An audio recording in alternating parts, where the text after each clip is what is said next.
皆さんごきげんよう、上川薫です。今回取り上げる話題はウクライナ情勢事態に大きな変化をもたらすニュースが入っています。それはロシアに対して制裁を行ってこなかったトランプ大統領が今回制裁を行う、そして実施したというニュースが入っているのです。今回はアメリカの大きな動きの変化とヨーロッパやウクライナの動きを紹介していきます。トランプ氏、米ロ首脳会談中止。アメリカ財務省はロシア石油2社制裁。トランプ政権はウクライナ情勢をめぐりハンガリーで行うとしていた米ロ首脳会談を中止したと明らかにしました。また、ロシアの2大石油会社に制裁を科したと発表。トランプ大統領は非常に強力な制裁措置だとして停戦や和平に応じないロシアのプーチン大統領に対し圧力を強めています。トランプ大統領はウクライナ情勢をめぐりハンガリーで行うとしていた米ロ首脳会談についてふさわしいと思えず取りやめたと述べ、中止したと明らかにしました。プーチン大統領と話すたびに良い会話はできるが、それから先はどうにもならないと述べ、不満を示しました。また、ロシアの2大石油会社であるロスネフチとルクオイルに対し、ロシアの戦争に資金を供給しているとして制裁を科したと発表。直ちに停戦に合意するよう改めて求めました。制裁には、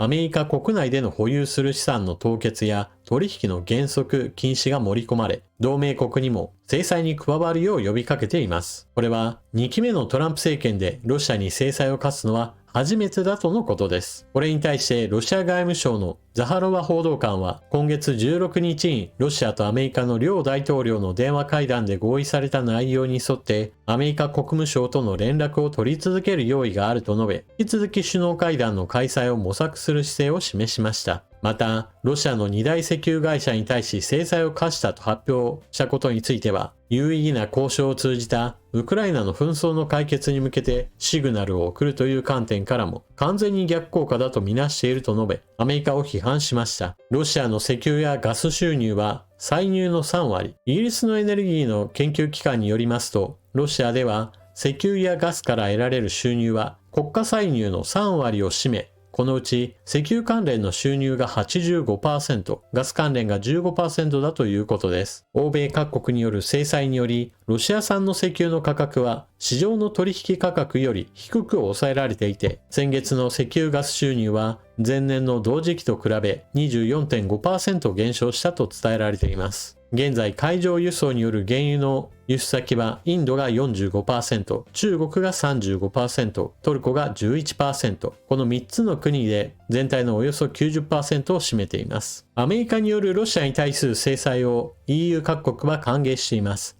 そして EU もまたロシアに対する制裁を追加してきています。EU が新たな対ロシア制裁、2027年から天然ガス輸入禁止、中国、香港企業も標的。EU はロシアのエネルギーインフラを標的とする新たな制裁パッケージを採択した。ウクライナへの侵攻を続けるロシアの戦争遂行能力を弱体化させるため、アメリカによる追加制裁措置と歩調を合わせた。今回の追加制裁で2027年からロシア産液化天然ガスの輸入を禁止する。また、ロシアの石油大手2社との取引禁止措置を一段と厳格化するほか、制裁の抜け道となってきたロシアの影の船団と呼ばれる船舶117隻を制裁対象に追加した。ロシアに対する EU の制裁パッケージは、今回で19回目、オーストリアやハンガリー、スロバキアが異議を唱えたことで数週間にわたり承認が滞っていた。そしてロシアが大量に石油を輸出しているその先、インドの動きについて続報が入っています。インドの大手製油所はトランプ大統領の制裁によりロシアからの石油購入をほぼゼロに削減することを決定した。ブルームバーグ通信が伝えるところによると、ロスネフチとルクオイルに影響を与えるアメリカによる新たな制裁により、インドの大手製油所はロシアからの購入を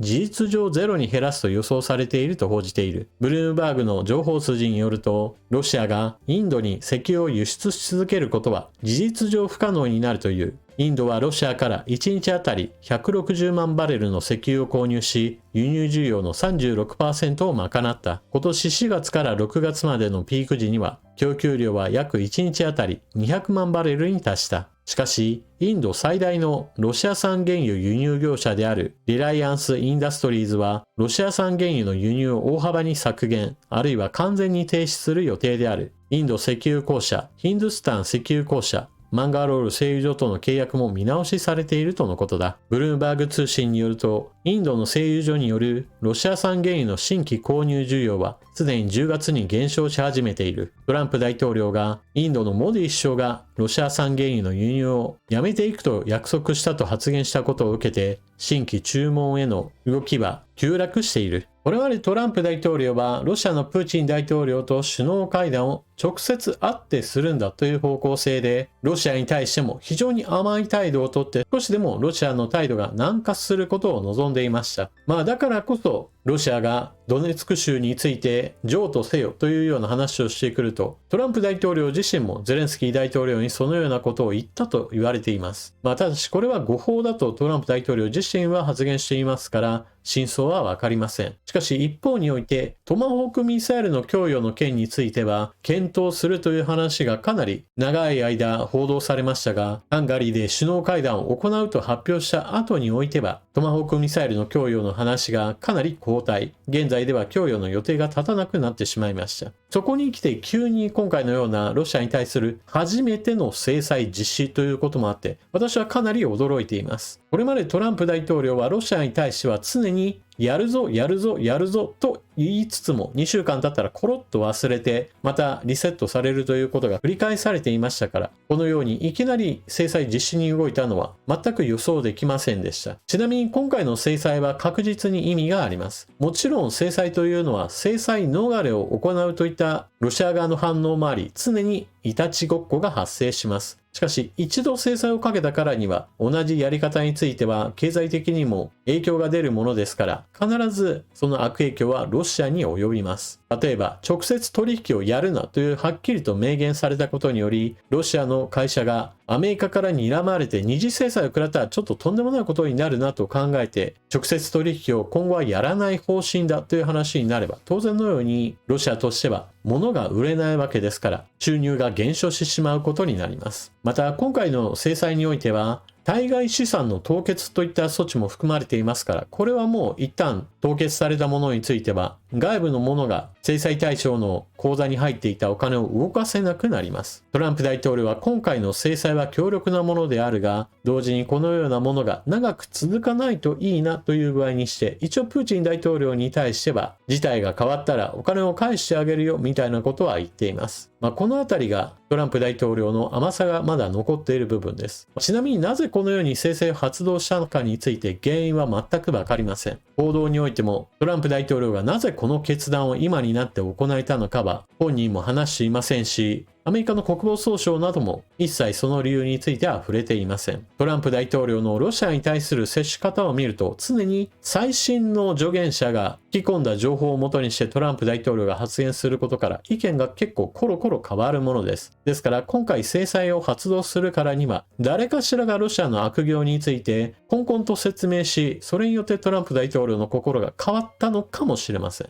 そういった意味では先日お伝えしたロシア軍による幼稚園に対する攻撃といったものを誰かがトランプ大統領に強い批判を行うようにと要請したのかもしれません。ちなみにこのことを伝える前回の動画においては保育園と私は称しましたが、幼稚園の間違いでした。どちらにしても絶対に軍人ではないという完全な民間人に対する攻撃を行っていることは明らかであり、このような事態に腹を立ててトランプ大統領に何らか直接的に話せる人物としてはメラニア夫人の名前が思い浮かびます。トランプ大統領がプーチン大統領に非常に憧れを持っているというふうなことを言われるのに対して、メラニア夫人の場合だとロシア軍による悪行については基本的にはこれを完全に否定し、たびたびロシアに対する否定的な発言も行っています。もちろんこれは一切証拠のない話ではありますし、誰がどのようにトランプ大統領を動かしたか、その部分については別に国際政治上においては関係がありません。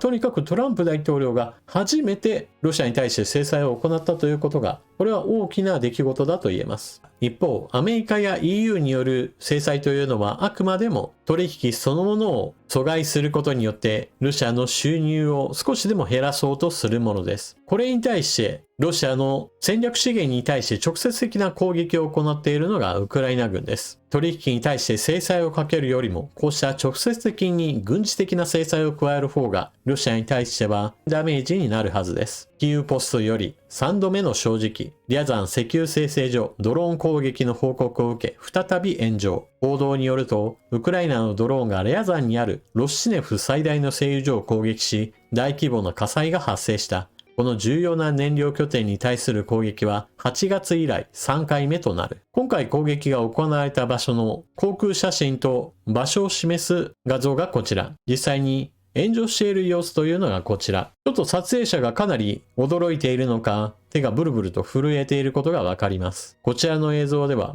かなり淡々と燃えている様子を映しています。どちらにしてもそうなのですが、こうした大規模な火災が発生すると、爆発した場所とその周辺にも修復が必要となり、施設が動かない時間そのものが機械損失を拡大させることとなります。なお、ロシア側の公式発表としては、このような火災が発生したのは、ウクライナ軍のドローンによる攻撃ではなく、迎撃によって撃墜した後、その破片が施設に降り落ちたことによる二次火災的なものだとしています。ちなみにこうした石油精製所に対する攻撃によって産油国ロシア国内におけるガソリン不足といった問題をこれまでも取り上げてきました。残念ながら未だに首都モスクワでのガソリン不足といったものは報告されてはいませんが、地方における切り捨てといったものは続いています。1人当たり20リットルまで、シベリアと極東のさらに3つの地域でもガソリン販売の制限が導入されました。基本的に問題が起こった時に最もしわ寄せが来るのは地方です。ロシアは軍に対する供給優先と、次に大都市圏における燃料の確保についてはまだまだ十分守れているようです。しかし一方において、ロシア軍が占領しているウクライナや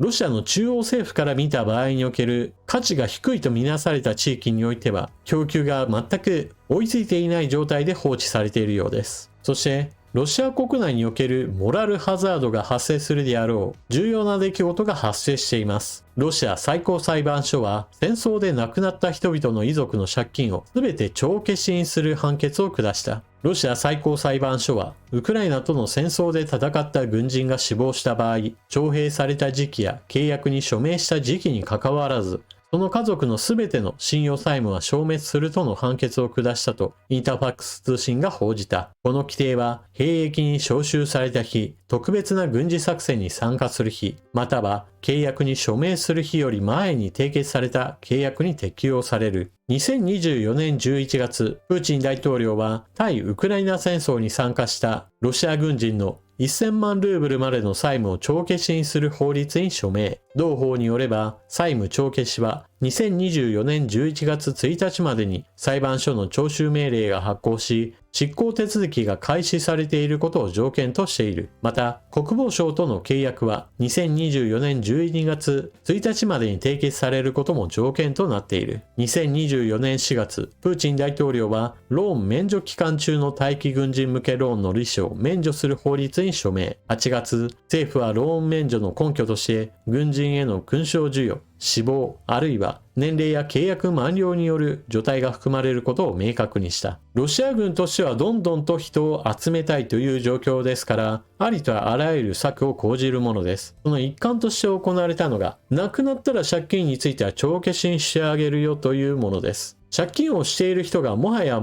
未来に絶望してロシア軍に参加し、そして亡くなったら借金がチャラになるんだ、よかったと考える。それだけではないでしょう。当然のように、借金を負わせるだけを負わせた上で軍に厄介払いして人間を送り込むような、そんな人間関係もあるでしょう。またそういった人々の間における道徳面の崩壊だけではなく、ビジネス的においても金融業に大きな悪影響をもたらすことは間違いありません。誰にお金を貸したら危険なのかはちょっと分かりにくくなります。お金の流れそのものが阻害を受け、当然のようにどんどんと借金が踏み倒されるような状況が生まれるわけですから、ロシアの民間経済に悪影響が出ることもまた避けられないでしょう。最後に、ウクライナの次期主力戦闘機が決定したというニュースが入ってきています。スウェーデンがグリペン戦闘機最大150機をウクライナに供与へ、空戦能力は F16 以上。ウクライナのゼレンスキー大統領はスウェーデンでクリステション同国首相と会談。両首脳はスウェーデンが最大150機の自国製グリペン戦闘機を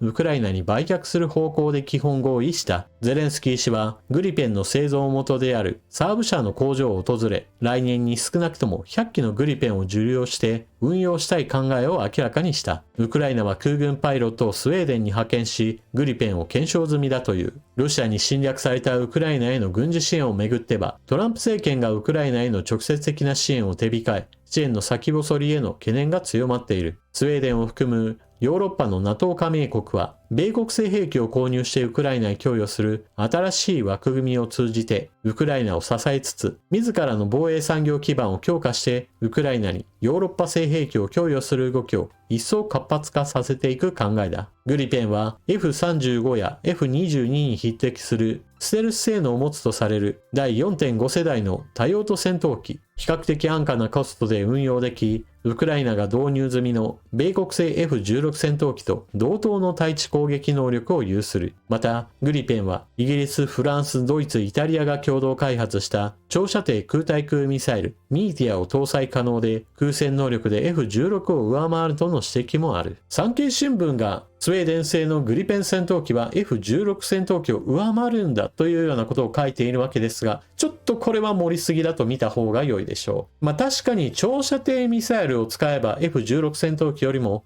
空対空能力が上だというような主張はわかります。しかしこれはあくまでもミサイルの性能によるものであって、戦闘機それ自体が優れているかといえば、そこの部分について F16 以上だと主張するのはちょっと無理があるでしょう。ただし、グリペン戦闘機が悪い戦闘機だというような話ではありません。というのも、ウクライナにとって次期主力戦闘機をグリペンに定めたんだなということは私は朗報だと思っています。なぜならば、F16 戦闘機とグリペンを比較した場合において、トータルコスト、維持運用コストにおいて、まずグリペンの方が安いと考えられており、整備性も良く、また短い滑走路でも十分運用できるといった特性を持っていることから、ロシアと戦いながら運用し続けるといったことを考えると、グリペンの方がより向いていると考えられます。また、現在 F16 戦闘機の最新版は、まだまだ世界各国から注文が入って生産が続いていますから、今から新しく欲しいと言っても順番は後に回ることとなり、なかなか売買契約を結んだとしても、そうは引き渡しが始まってきません。それに比べると、スウェーデン製のグリペンの場合だと、世界各国から注文が入っているというような状態ではありませんから、契約を結べば、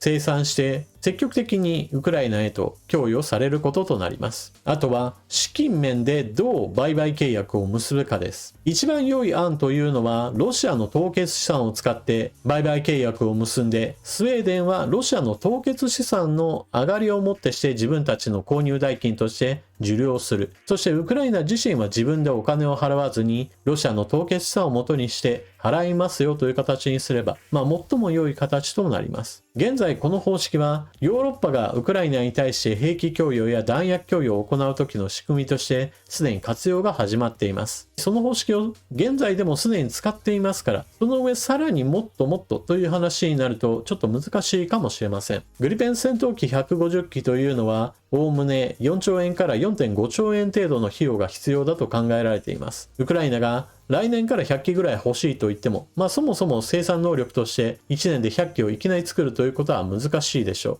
実際には1年で10機、15機といったような機数を徐々に引き渡すことによって、ウクライナ空軍の整備を図っていくというのが現実的でしょう。というわけで今回のニュースで気をつけなければならないのは、実際にお金のやり取りについて定められた完全な武器売約契約が結ばれたというわけではないという点です。しかし、逆に言えばお金の手当てをすることさえできれば、スウェーデンでせっせと作った戦闘機が次々とウクライナに渡り、グリペンが長射程の空対空ミサイルを装備することによってロシア軍戦闘機の滑空爆弾攻撃を抑えることができるようになれば、これは非常にロシア軍に対する抑止力として働きます。この話は決して今すぐ事態を大きく動かす話ではないものの、確実に未来につながる希望のある話だと私は思います。というわけで今回の動画はここまで。最後までご視聴いただきありがとうございました。チャンネル登録していない方はぜひともこの機会にチャンネル登録よろしくお願いします。ウクライナ情勢に関連するニュースというのは残念ながら地上波のニュースでは細かい点まで取り上げてくれません。ぜひともこのチャンネルで情報の更新、整理を行っていってください。それでは次の動画でまたお目にかかりましょう。またね。